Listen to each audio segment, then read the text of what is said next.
গেল। তাই সেই কারণে এখন অনেকেই উপোস করে আছে, 12টা পর্যন্ত উপবাস করার কথা, সেখানে 1টা হয়ে গেছে। তো আমরা খুব সংক্ষিপ্ত ভাবে একটু নিত্যানন্দ প্রভুর আবির্ভাব কথা এবং তারপরে প্রভুর ভোগারতি দিয়ে সঙ্গে সঙ্গে আমরা আরতি দর্শন করব এবং আরতি হয়ে গেলেই আমরা পুষ্পাঞ্জলি দিয়ে আজকের ব্রত সমাপ্ত বা উদযাপন করব। আর যদি সম্ভব হয়, ইচ্ছা আছে আমাদের যে পোশাক পাওয়ার পরে কেউ চলে যাবেন না, আমরা একটু খোলকর্তাল নিয়ে নবসংকীর্তন করে, বেশি দূর নয়, এখান থেকে এই সামনে গোশালা আছে, গোশালা অবধি আজকে নিতাই গৌরী নিত্যানন্দ প্রভু চিত্রপট এবং কৃষ্ণ বলরাম দুই ভাই, ওনারা দুজনে এই আজকে গোশালায় গোমাতাকে দর্শন করতে এবং পূজা করতে যাবেন। সেই উপলক্ষে আমরা আজকের এই পবিত্র দিনে গোমাতাকে দর্শন করব এবং গিয়ে আমরা কৃষ্ণ বলরামকে গোষ্ঠে নিয়ে আসবো। তা এখন আমরা এইরকমই একটা শুক্লপক্ষের মাঘ মাসের ত্রয়োদশী তিথি ছিল, যেদিন ঠাকুর বলরাম ইচ্ছা প্রকাশ করলেন যে তিনি এই ধরনী, এই বড় বড় যে পর্বতরাশি আছে, সপ্ত সমুদ্র আছে, এসবগুলো ধরনীর উপরে কোনো ভার নয়। পরীক্ষিত মহারাজ প্রশ্ন করেছিলেন যে আচ্ছা, ধরনীর উপরে এত সমুদ্র, এত বাতাস, ধরনীর ভার লাগে না? ধরনী বলেছিলেন যে আমি পৃথিবী, এইসব ভার নয়। কিন্তু তিনি কখনো কখনো ভারের জন্য টলমল করে। সেটা কোন ভার? এক ভার হচ্ছে দুরকম, একটা হচ্ছে ভক্তির ভার আর একটা হচ্ছে পাপের ভার। তাই পাপের ভারে যখন টলমল করে, তখন ভক্তি সমুদ্রে নিমজ্জিত করবার জন্য ভগবান বারবার অবতীর্ণ হন। যে বলেছেন না, পরিত্রাণায় সাধনাম বিনাশায় দুষ্কৃত ধর্ম সংস্থাপনার্থায় সম্ভবামি যুগে। কেন আসে? ধর্ম সংস্থাপনের জন্য আর যারা অধার্মিক তাদের বিনাশের জন্য। ঠিক সেরকমই বারবার তিনি রাম আদি অবতারে ক্রোধে নানা অস্ত্র ধরে অসুরের করিল সংহার। কিন্তু এই অবতারে দেখছেন যে যদি, অর্থাৎ এই কলিযুগে যে অতি পাবন অবতার, তা হলো নিতাই চৈতন্য। কৃষ্ণ, রাম ইত্যাদি যে অবতার হয়েছে, সেই অবতারে ধনুর্বাণ, সুদর্শন চক্র এসব ধরেছে করে অসুর নিধন হয়েছে। আর যতবার অসুর নিধন হয়েছে, সেই সব অসুররা পুনরায় আবার সৃষ্টি হয়েছে। কেন? মৃত্যুকালে যার যে ভাব নিয়ে মৃত্যুবরণ করবে, পরবর্তী জীবনে সে সেই ভাব অবলম্বন করে জন্মগ্রহণ করবে। তাই কৃষ্ণ বিদ্বেষী হয়ে মরেছে, পরজন্মে আবার কৃষ্ণ বিদ্বেষী হয়ে জন্ম। রাম বিদ্বেষী হয়ে মরেছে, কিন্তু আবার পরজন্মে রাম বিদ্বেষী হয়ে জন্মগ্রহণ করবে, কিন্তু উন্নত জনি পায়। দেখা যায় না, অনেক ধর্মের কথা বলছে, কিন্তু প্রকৃতপক্ষে সে ধার্মিক নয়। অর্থাৎ ধর্ম জানে সেগুলো কিরকম ধর্ম, নানা ধর্ম। এটা বেদব্যাস বলছেন, এই কলিযুগে কালে ধর্ম নামে যাহা কিছু চলে, জানিও তুমি তাহা পরিপূর্ণ ছলে। এটা পরিপূর্ণ একটা ছলনার কাজ। কিন্তু ধর্ম কোনটি? ধর্ম সাক্ষাৎ ভগবৎ প্রণীত, শ্রী ভগবানের প্রেরিত যে নিয়ম, সেই নিয়মের ব্যতিক্রম করা যাবে না, সেটাই হলো ধর্ম। অর্থাৎ ধারণ করে বেঁচে থাকার নাম ধর্ম। আপনি একটা 80 কিলো ওজনের মানুষ, আপনি একটা টুন দড়ি ধরে টানাটানি বলছেন ওইটা ধরে আমি বেঁচে থাকবো, কতক্ষণ বেঁচে থাকবেন? আপনার ওয়েটটা দেখুন। সেরকম বহু জন্মের সুকৃতির ফলে আমাদের মনুষ্য জীবন হয়েছে, কিন্তু নানা রকম আমাদের পূর্বের কিছু পাপ পুণ্যাদি এবং বর্তমান সময়ের আমাদের আচরণ, এইগুলি সবকিছুর উপর নির্ভর করছে পরবর্তী জীবন। পূর্ব সুকৃতি থাকলে ভগবত কথায় বা ভগবানের স্থানে এসে ভগবানের কথা শুনে ভগবানের কথা আসার মতি হয়, এটা পূর্বকৃত সুকৃতি। আর সেই কথাটা শুনবার পরে যে মনন করে, মেনে নেয় এবং সেটাকে হৃদয়ে অবলোকন করে, তার মানে এই জন্মে স্বীকৃতি। ভগবান সুযোগ দেবে, কিন্তু সুযোগটা যখন কাজে লাগাবে সেটা হচ্ছে সুমেধা। এই জন্য বলা হচ্ছে, ভগবান বলছেন আমার ভক্ত হয় সুমেধা। অর্থাৎ ওই যে একটা শ্যামা সঙ্গীত আছে শুনবেন, তাতে বলেছে যে আমার চেতনা চৈতন্য করে দেমা চৈতন্য। প্রত্যেকটা মানুষের মধ্যে চেতনা আছে, যে মানুষ কেন, সমস্ত জীব মাত্রই চেতনা আছে। কিন্তু চেতনা থাকাটা বড় কথা নয়। চেতনা একটা যে কোনো পশু প্রাণীরই চেতনা আছে, বৃক্ষেরও চেতনা আছে, সবার চেতনা আছে। কিন্তু চৈতন্যটা কোথায়? তারা তো অবোধ প্রাণী, তারা তো বোঝে না। কিন্তু তুমি তো বোঝো, তুমি তো পাগল নও। একমাত্র পাগল লোককে ছাড় দেওয়া হয়েছে, যে মনুষ্য জীবন পেয়ে পাগল মাথা খারাপ, তার কি করা যাবে। কিন্তু তুমি তো পাগল নও। তাই চেতনাটা যেটা, সেই চেতনাটা কি সত্যি কি শ্রীকৃষ্ণ চৈতন্য? এই চৈতন্য, চেতনা চৈতন্য, ওই জন্য মহাপ্রভুর নাম শ্রীকৃষ্ণ চৈতন্য। চেতনা থাকলে হবে না, বেঁচে আছি শুধু চলছে, বকুল কথা দেখে ওইসব হয় না। বকুল কথা আপনার জীবনের পরপারে নিয়ে যাবে না, নিয়ে যাবে কৃষ্ণ কথা। সেই কারণে কৃষ্ণ কথাটা শুনতে হবে, কৃষ্ণ কথাটা বলতে হবে। তাই নিত্যানন্দ প্রভু হলেন গুরুতত্ত্ব। নিত্যানন্দ প্রভু এই শ্রীকৃষ্ণ আন্দোলনের নাম সংকীর্তনের পিতা। তিনি অগ্রজ করে শ্রীকৃষ্ণ আগে পাঠালেন, যাও তুমি কোথায় যাবে না, রাঢ় দেশে, যেখানে গঙ্গা বহির্ভূত স্থান।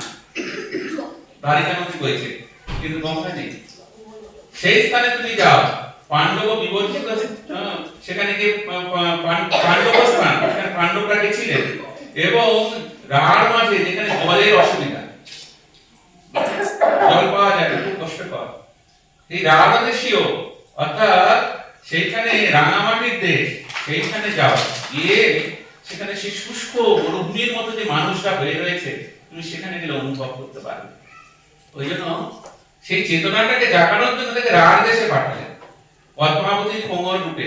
এই পদ্মাবতী কে তিনি না, তিনি আগে কখনো ছিলেন রোহিণী, কখনো ছিলেন তিনি ওই সুমিত্রা। কখনো সুমিত্রা, রাম অবতারে যিনি ছিলেন সুমিত্রা, কৃষ্ণ অবতারে যিনি ছিলেন রোহিণী, বলরামের মা, এবং তিনি বর্তমানে পদ্মাবতী দেবী। যিনি আগে ছিলেন বসুদেব এবং যিনি ছিলেন দশরথ, তিনি আজকে হারাই পণ্ডিত রূপে একচক্রে অবতীর্ণ হয়ে সেখানে তারা শিবারাধনা করছে, ময়ূরেশ্বর শিবকে পূজা করছে এবং মহাদেবের কাছে প্রার্থনা করে জানাচ্ছেন যে হে প্রভু, পৃথিবীকে তরাতে পারে এমন কেউ যেন পৃথিবীতে আসে। পৃথিবীতে তরাবে কার ক্ষমতা? একমাত্র ধরণীধর ছাড়া পৃথিবীকে তরানোর ক্ষমতা কারণ। ধরণীকে ধরবে তবে তো। তাই তিনি অবতীর্ণ হলেন কবে? বরাহ দ্বাদশীর পরে। বরাহদেব হচ্ছে ধরণীধর। কালকে আছে বরাহ দ্বাদশী, তিনি ধরণীকে ধরে আছেন। আর অনন্ত শেষের মাথার উপরে এই পৃথিবী শস্যের দানার মতো ঘুরছে। এরকম অনন্ত কোটি ব্রহ্মাণ্ড শস্যের দানার মতো যে সর্পের উপরে ঘুরছে, তিনি হলেন অনন্ত শেষ, যার মস্ত গুণে শেষ করা যায় না। আর সেই সবকটা মুখ থেকে তিনি হরিগুণ গান গাইছেন এবং বলছেন এই গানে অন্ত নেই, অন্ত নেই। ওই জন্য অনন্ত নাম রাখিনি, কৃষ্ণের শতনামে দেখবেন, কৃষ্ণ নাম রাখতে পারবে না, অনন্ত রাখিল না, অন্ত না পাইলে। নামটা কি রাখলো? বললাম অন্ত পেলাম না, তাই আমার নাম গোনা না। আমি অনন্ত, উনিও অনন্ত। অর্থাৎ আমরা যে বলি হরিকথা সমাপ্ত হলো, হরিকথা শেষ হয়ে গেল, এসব হয় না। ভগবানের কথা অনন্ত শেষ, অনন্ত মুখে বলতে পারেন না। আমাদের যেটুকুনি সীমিত, একটা চড়াই পাখি ওই 5 তলা 10 তলা 20 তলা 25 তলা অবধি উঠবে, তারপরে তার উপরে ক্ষমতা আছে, থাকলে থাকবে, কিন্তু চিল তার থেকে উপরে উঠবে। কিন্তু তারপরে আর একটা লিমিট আছে, তারপরে আর উঠতে পারবে না। যে কোনো যা যে রাখে, সেই চড়াই পাখিটা যতটুকুনি ওড়ার ক্ষমতা সেটুকুনি ওড়ে।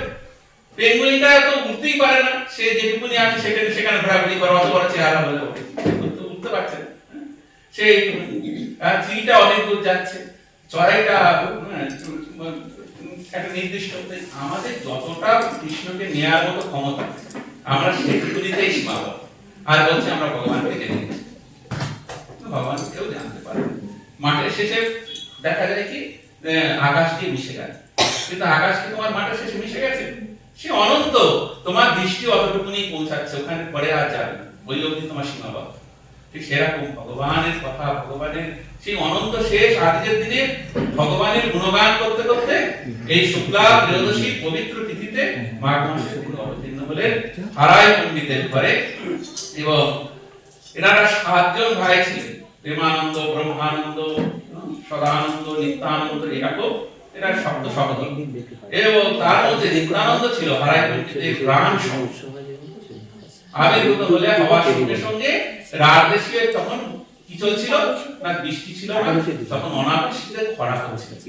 প্রভুর অবতীর্ণ হওয়ার সঙ্গে সঙ্গে আকাশ থেকে বৃষ্টি আসে। খরা বলেছে না, যদি বর্ষে মাঘের শেষ, ধন্য রাজা পূর্ণ দেশ।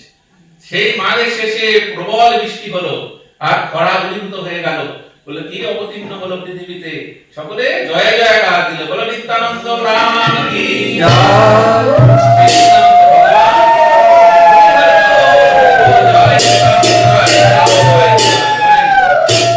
এরকম পবিত্র তিথিতে 553 বৎসর পূর্বে, আজকে 553তম শুভ আবির্ভাব তিথি।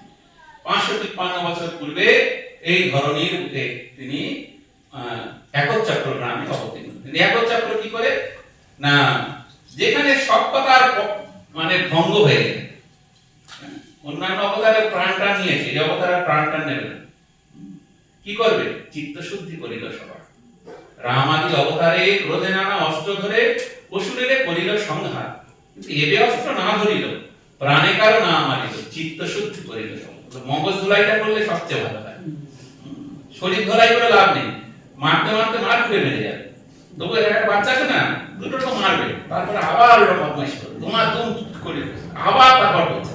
কিন্তু বাবারে বাচ্চারে করে সুন্দর করে যদি বোঝানো যায় হয়তো হতে পারে, কিন্তু পিটিয়ে লাভ। তাই ভগবান নানা অবতারে চক্র ধরে মুন্ডু কাটলেন, হ্যাঁ, তীর ছুঁড়ে মারলেন, গলা দিয়ে প্রহার করলেন, কারোর শরীর চিরে দুখানা করে দিলেন জরাসন্ধে। এইসব করে দেখলেন কোনো লাভ নেই, এদের মাথাটা পরিষ্কার করতে হবে। তাই আবার একবার অনুরোধ করলেন, তোমাদের তো 3 বার করে হয়ে গেছে, কিন্তু তোমরা এখনো পর্যন্ত সেই জয় বিজয়ের পথ পাওয়ার যোগ্যতা নেই। তোমরা যদি পেতে হয় তাহলে চিত্ত শুদ্ধ করতে হবে। আর একবার চলো নবদ্বীপের বুকে জগাই মাধাই রূপে, আর আমরা 2 ভাই সেখানে যাব, গিয়ে তোমাদের সঙ্গে একটি অভিনব লীলা করব। আমি বলরাম রূপে কত ক্রোধের সঞ্চার করেছি, কিন্তু এই অবতারে আর কোনো ক্রোধ নেই। এই অবতারে মার খেলো কিন্তু মারলো না।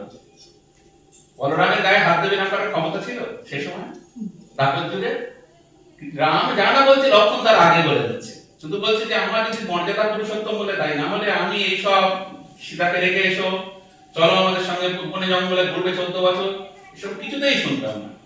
ওই জন্য রাম অবতারের পর ভগবানের কাছে অনন্ত শেষ গেলেন, তুমি আমার ছোট করে নিয়ে গেছো রাম অবতারে, ভালো করেছো, কিন্তু দাপর যুগে যখন আমি যাব তখন কিন্তু আমি আর তোমার কথা শুনবো না, আমাকে বধ করতে হবে। কেন না, তোমার অনেক আচরণ যেগুলো আমার পছন্দ হয় না। পিতৃসত্য পালনের জন্য একবার 14 বছর বনবাস, তা তোমাকে যখন ফিরিয়ে আনবে, তুমি ফিরে এসো।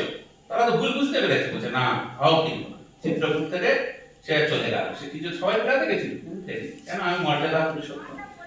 তাই তোমার ওই মর্যাদা পুরুষোত্তম রূপ তুমি রাখো, তা তুমি যখন বৃন্দাবন লীলা করবে সেই সময় কিন্তু আমাকে বড় করতে হবে। বলরাম রূপে বড় হলেন, সেই থেকে বড় হওয়ার একটা ব্যাপার থেকে গেল। নিত্যানন্দ রূপেও তিনি বলরাম রূপে এলেন, এসে তিনি ছোটবেলা থেকেই নানা রকম ক্রীড়া করছে। একদিন একটা ছোট্ট কাহিনী বাল্যলীলা বলে শেষ করব, অনেক সময় চলে যাবে না হলে। নিত্যানন্দের কথা অনন্ত। যেখানে বৃন্দাবন দাস ঠাকুর যখন চৈতন্য ভাগবত রচনা করছেন, মহাপ্রভুর কথা লিখছেন, লিখতে লিখতে মাঝামাঝি আসার পরে কি আবেশ হলো তার নিত্যানন্দের প্রতি, সে মহাপ্রভুর কথা ভুলে গিয়ে নিত্যানন্দের কথা লিখতে শুরু করলেন। এদিকে গ্রন্থ বাহুল্যতা হচ্ছে, বেড়ে বেড়ে বেড়ে বেড়ে মোটা হয়ে যাচ্ছে চৈতন্য ভাগবত। শেষে তিনি বললেন যে আমার মনে হচ্ছে গ্রন্থ বেড়ে গেছে, আর এই গ্রন্থ যদি আরো অধিক বাড়ে মানুষ আর করবেন, তাই আমার অপরাধ তো নেবেন না। এই বাকি যেসব অংশ বাকি থেকে গেল, আশা করা যায় পরবর্তী জেনারেশনে কেউ আসবে, তারা এইসব নিয়ে আরো সুন্দর রিসার্চ করে তারা লিখবে, এইসব তারা মনে করে, এবং তাদের কথা যখন হয়েছে তারা আসবে। তা সেই 80 বছর বয়সে বিশুদাস কবিরাজ গোস্বামী রাধাকুণ্ডের তটে বসে চৈতন্য চরিতামৃত লিখলেন। লোচন দাস ঠাকুর মহাপ্রভুর কথা এত লিখলেন যে নিত্যানন্দ প্রভুর কথা লিখতেই ভুলে গেলেন। দেখুন, এটা ব্যতিক্রম হয়ে গেল। তাই এত ভয় পেয়ে গেলেন যে তিনি জগৎগুরু, তার কথা আমি ঠিক মতো লিখলাম না। ওই যে নিত্যানন্দ প্রভুর উদ্দেশ্য করে একটা গান লিখে দিলেন। কখন? রাগবার আগে গানটা, অপ্রদ পরমানন্দ নিত্যানন্দ রায়, অভিমান শূন্য নিতাই নগরে বেড়া। যে তুমি আগে যদি আপনাকে আমার সঙ্গে আমি বুঝতে পারছেন রেখে আছে কিন্তু আপনার মতো মানুষ হয়নি, আপনার রাগ কোথায়? আপনি তো মাটির মানুষ, আপনি তো জল, আর রাগ করতে পারবেন? আর তো রাগ নেই। সেই রাগ করবার আগেই নিত্যানন্দ প্রভুর সামনে লোচন দাস ঠাকুর কীর্তন করলেন, অগ্রত পরমানন্দ নিত্যানন্দ রায় অভিমান শূন্য নিতাই নবদের রায়। আর নিত্যানন্দ প্রভু দেখলেন সত্যি তো পূর্বের অনেক কথা বাকি থেকে গেল, আর লোচন দাস ঠাকুরকে মহাপ্রভু যদি কৃপা না করবেন তাহলে অনেক লীলা, যেসব লীলা গৌর বিষ্ণুপ্রিয়ার লীলা, সেই সব লীলা বৃন্দাবন দাস ঠাকুরের দৃষ্টিগোচর হয়নি।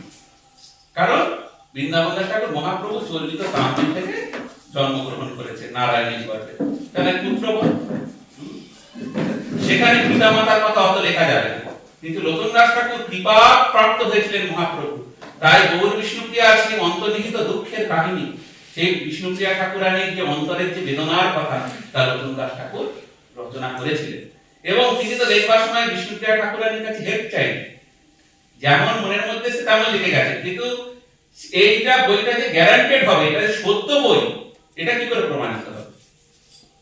তা সেই দিনে যখন লোচন দাস ঠাকুর চৈতন্য মঙ্গল গ্রন্থখানি বিষ্ণুপ্রিয়া ঠাকুরানীর কাছে দেওয়া হয়েছে যে এটা বাচ্চা ছেলে রচনা করেছে, হ্যাঁ, ওই বইটার আগে নাম ছিল চৈতন্য ভাগবত, পরে নামটা চেঞ্জ হয়, আর বৃন্দাবন দাস ঠাকুরের বইয়ের নাম ছিল চৈতন্য মঙ্গল। লোক বললেন না, বৃন্দাবন দাস ঠাকুরের গ্রন্থের নামটা চৈতন্য ভাগবত, এবং চৈতন্য মঙ্গল যেটা চৈতন্য ভাগবত বলে লোচন দাস ঠাকুর, তার নামটা চৈতন্য মঙ্গল। তা যেখানটায় খুললেন, হঠাৎ করে যেখানটা খুললেন, খোলার সঙ্গে সঙ্গে দেখছেন যে সেখানে গৌর বিষ্ণুপ্রিয়ার কথা সুন্দরভাবে রচিত রয়েছে, এবং তিনি দেখলেন যে এইসব কথা তো কেউ জানে না, তখন বুঝলেন মহাপ্রভুর ইচ্ছাতে এই মন্ত্র রচনা হয়েছে। তো এইরকম নিত্যানন্দ পরিকর 12 জন, তাদের বলা হয় দ্বাদশ গোপাল। ধনঞ্জয় পণ্ডিতাদি দ্বাদশ গোপাল, যেমন অভিরাম গোপাল, ধনঞ্জয় গোপাল, এরা অভিরাম গোপাল খানাকুল কৃষ্ণনগরে, সেখানে তিনি উন্মত্তের সবাই নিত্যানন্দের গণ সব সহজে পাগল, সবাই পাগল, 12 জনই পাগল। কেন না তারা চূড়া পরে, ধরা বাঁধে, বেত্র ধরে, বংশী নেয়, আর কোমরে সিংহাও রাখেন, আর সকলে উন্মত্তের মতো কখনো গাছে ওঠেন আর গাছের উপর থেকে লাফ দেন, কখনো সিংহে পৃষ্ঠে চড়েন, কখনো ব্যাঘ্রের গালে চড় মারেন, কখনো লাফিয়ে গিয়ে কুমিরের পিঠে চড়েন। সব সহজে নিত্যানন্দ, কেউ কেউ আটকাতে পারে না। এটা কি করবে, এটা যখন উন্মত্ত হয়ে যায় কীর্তন করতে করতে, তখন দেখা গেল একজন গাছে উঠে লাফালাফি করছে, একজন দেখা গেল উন্মত্তের মতো পাগল হচ্ছে, একজন দেখলো ধুতি কাপড় খুলে কেবল কৌপিন পরে নাচানাচি করছে, কোমরে আর কাপড় নেই, তার আর খেয়াল নেই, কোমরে কাপড় চলে গেছে। এই সব ছিল উন্মত্ত।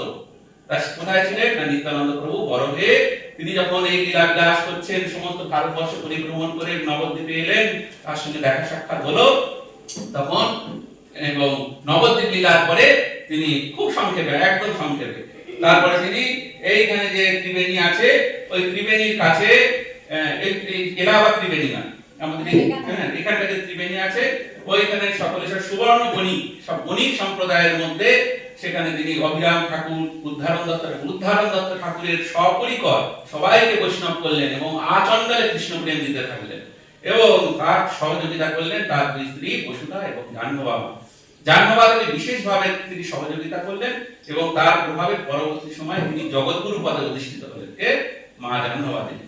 এতদিন পর্যন্ত কোনো মহিলা কোনো গুরু আসনে বসেনি, কিন্তু মা জাহ্নবাদিনী গুরু আসনে বসলেন, এবং নিতাই পরিকর রূপে তিনি সর্বত্র হরিনামে প্রচার করে দিলেন। এত বিশাল ঠাকুর নিত্যানন্দের সেই কথা, তার সেই গুণ, তার কথা, তার লীলা একটি নিত্যানন্দ কথামৃত হয়ে গেছে। চৈতন্য ভাগবতের একটা পুরো খণ্ডই শুধু নিত্যানন্দকে নিয়ে। এই নিত্যানন্দ প্রভু ছোটবেলার লীলাতে বলা হচ্ছে যে একবার তিনি, এইটা বলে আমি প্রকারিত করব, তিনি আমার যা শুনতেন তাই অভিনয় করতেন। কৃষ্ণলীলায় গোবর্ধন লীলা করব, ঠিক ইস্কনের একচক্র ইস্কনের পাশেই, একচক্র ইস্কনের পাশেই হচ্ছে সে একটা কুণ্ড আছে, সেটা হচ্ছে সেতু বন্ধন স্থান। অনেকেই জানে না, সবাই পুকুর করে আছে, ভক্তের সঙ্গে না গেলে বুঝতে পারবে না। ওই রাধাকুণ্ড, শ্যামকুণ্ড, গিরি গোবর্ধন সব আছে, অভিন্ন বৃন্দাবন একচক্র ধাম। তা সেখানে তিনি কতগুলো কলা গাছ বেঁধে ছেলেপুলেদের বললেন আজকে সেতু বন্ধন লীলা। তা সেখানে কলা গাছ ভাসিয়ে দিলেন, যে তার উপর থেকে সবাই হেঁটে চলে গেলেন, বলছে আজকে শ্রীলঙ্কায় চলে গেলাম। হ্যাঁ, আর একদিন এরকম তার সবই লীলা অভিনব, কিন্তু এই লীলার মধ্যে যে কোনো নাটকীয়তা নেই, এই যে সত্য লীলা তার প্রমাণ হচ্ছে একবার ছোটবেলায় সবাইকে নিয়ে বলেছে যে দেখ তুই লক্ষণ, কে লক্ষণ? আমি লক্ষণ, ও হনুমান, ও হচ্ছে ওই হনুমান, আর ও হচ্ছে বৈদ্য, আর ও হচ্ছে মেঘনাথ, সব সাজিয়েছে। যুদ্ধ করব আর শক্তিশালী মারবে, শক্তিশালী এসে আমার বুকে লাগবে, আমি অজ্ঞান হয়ে যাব। তখন হনুমান যাবে বিশল্যকরণী আনতে। সে ছুটে যাবে, গিয়ে সেই বিশল্যকরণী নিয়ে আসবে, এসে আমার নাকে দেবে, আর যাওয়ার সময় কানের ধারে সবাই বলবে কৃষ্ণ কৃষ্ণ কৃষ্ণ, তবে আমি চেতন হব। এই অবধি রিহার্সাল হয়ে গেছে। যা রিহার্সাল হয়ে গেল, এইবার মঞ্চস্থ হচ্ছে। বাচ্চারা সবাই, মেঘনাথ তো গাছের উপর ছিল, সে সেখান থেকে একটা পদ্ম ফুল নিয়ে ছুটে মেরেছে। পুকুরে ভাই পদ্ম পদ্ম দেখি আছে, পদ্ম শক্তিশালী, গিয়ে নিত্যানন্দ বুকে রাখলো, হারাম করে সব জ্ঞান পড়ে গেল। পড়ে গিয়ে পড়ে তো গেল, এবার যারা ছিল তারা বলছে এত জোর পড়ে গেল কেন? ভাইয়া ভাইয়া করে ডাকছে, কি হয়েছে শোনা? বলে দেখছি নাকে নিঃশ্বাস নেই, গায়ে শ্বাস নেই, মানে মৃত পুরোই মরে গেছে। শরীরে তো চোখ টেনে দেখছে, চোখ খুলছে না, শরীর ফ্যাকাশে হয়ে গেল। ভয়ে সবাই তো আচমকা তালে লেগে গেছে। তখন কি করছে, সব এদিক ওদিক সে দৌড়াদৌড়ি করছে, মানুষ এসে গেল, বৈদ্য এসে গেল, বলছে হ্যাঁ মারা গেল ছেলেটা, কিছু করার নেই, ছেলেটা মরে গেছে। সকলে তো খুব কান্নাকাটি করে গেল, পদ্মাবতী কাঁদছে, সবাই কাঁদছে, ছেলেটা অজ্ঞান কি করে মরে গেল। এর মধ্যে পাড়ার একটা মোড়ল ছিল, তার মাথায় খুব বুদ্ধি। সে বলে এই ছেলেরা সবাই তোরা কি করছিলি সেখানে? তখন সে বলছে যে আমরা এরকম রামায়ণ খেলছিলাম, উনি তো লক্ষণ, সত্যি তো উনি লক্ষণ, তাই লক্ষণ এরা শক্তিশালী হবে, শক্তিশালী বৃদ্ধ হবে, আর বৃদ্ধ হওয়ার সঙ্গে সঙ্গে অচেতন হয়ে পড়ে যাবে। এই সব ওর মধ্যে হয়েছে ব্যাপার। তবে তার শক্তিশালী মারার পরে তোরা কি করবি? বলে আমার তো ভয়ে, আমরা কি করবো, তখন তো উনি যা করছে সেই সব দেখে আমাদের হয়ে যায়। তারপরে কাহিনী তোরা আর কিছু বলিস নি, যা বলেছিল? বলছে না, সে সব কিছু হয়নি, আবার মঞ্চস্থ করো, করে শুয়ে দাও, শুয়ে দিয়ে এরপর হনুমান বলে আমি হনুমান, চলে যাও বিশাল মন্দির। ক্রিয়া করছে সেখান থেকে পাতা ছিঁড়া বলে, পাতা ছিঁড়া যাও, একটা গাছে পাতা ছিঁড়া। ওটা তো বড় কথা নয়, বড় কথা হচ্ছে শ্রবণে কৃষ্ণ নাম যেতে হবে। আর এই নাকে ওই পাতার উপরে যেটা কি বলেছিল, কি মন্ত্র বলতে বলেছিল? বলেছে কৃষ্ণ কৃষ্ণ কৃষ্ণ, এই রূপ উচ্চারণ করে আমার ডান কর্ণে দেবে, তাই কর। সে ছুটে গিয়ে হনুমান নিয়ে এলো, নিয়ে এসে সুসেন বৈদ্যকে দিল, সুসেন বৈদ্য সেটাকে একটু টোলে মোলে দিল, দিয়ে সেটা নাকের ধারে কৃষ্ণ নামটা কানে দিচ্ছে। আর যখনই সেই কৃষ্ণ নাম দিয়েছে, আর সঙ্গে সঙ্গে নিত্যানন্দ হুঙ্কার করে উঠেছে, নিত্যানন্দ রাম কি জয়। আর এইভাবে নিত্যানন্দ প্রভু তো একেবারে যখন পুনরায় বেড়ে উঠলেন, আর তাকে সেই পুনর্জীবিত দেখে বাচ্চারা সবাই আনন্দ পেলেন। সকলে বললেন এই না হলে অভিনয়, এই তো আমাদের সাক্ষাৎ বলরাম, এই তো আমাদের সাক্ষাৎ লক্ষ্মণ, এই তো রামানুজ, রামের অনুজ, এই তো রামানুজ রাম, এই তো বলরাম, এই তো নিত্যানন্দ রাম। সকলে আনন্দ সহকারে সেই লীলা আস্বাদন করলেন। অতএব ভগবান যে লীলা করেন তা প্রত্যক্ষ লীলা, তার মধ্যে কোনোভাবেই কোনো মেকি জিনিস নেই। তাই আমরা যদি কখনো এইসব ঘরতলা পালাপালাজি করার চেষ্টা করি, যা স্বাভাবিক, চোখে রোদন এলো, বৃষ্টির গায়ে রোমাঞ্চিত হলো, এসব হতে পারে, কিন্তু কোনোভাবেই কোনো লীলাকে নকল করা কারোর জন্য উচিত নয়। এগুলো মেকি হয়ে যাবে। ভগবানকে রোদন করা, রোমাঞ্চিত হওয়া, কেঁদে গড়িয়ে পড়া, এগুলো ঠিক আছে, কিন্তু তো ভবিষ্যৎ কি হবে বলছি, এসব হলো খুব খারাপ জিনিস, এগুলো হয় না, বা এগুলো ধারে ধারেও আপনারা যাবেন না। সকলে শুদ্ধ কৃষ্ণ ভক্তি করবেন নিত্যানন্দের কৃপায়, এবং প্রভুর কাছে প্রার্থনা করবেন যেন গৌর চরণে, পঞ্চতত্ত্বের চরণে, বিশেষ করে তার চরণে, যার আবির্ভাব তার চরণে যেন আমাদের চিরকাল মধ্যে থাকে। এমোর ভরসা মোর কুলের ঠাকুর আপনি, তিনি নিত্যানন্দ, তিনি আমার কুলের ঠাকুর, এর চেয়ে বড় ভরসা আর কিছু নেই। সব জায়গা যেন তোমাকে না হয়।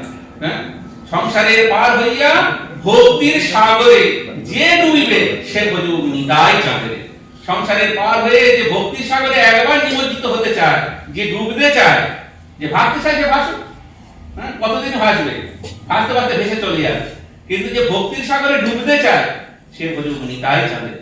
তাই সবকিছু পরিহরি নিত্যানন্দ ভজন করো, আর সংসারের মধ্যে থাকো, দিব্য নাম উচ্চারণ করো, সে সংসার আর সংসার থাকবে না, সে সংসারটি গোলকধাম হয়ে যাবে। এইখানে আজকে রাখছি। জয় নিত্যানন্দ রাম, জয় বলরাম।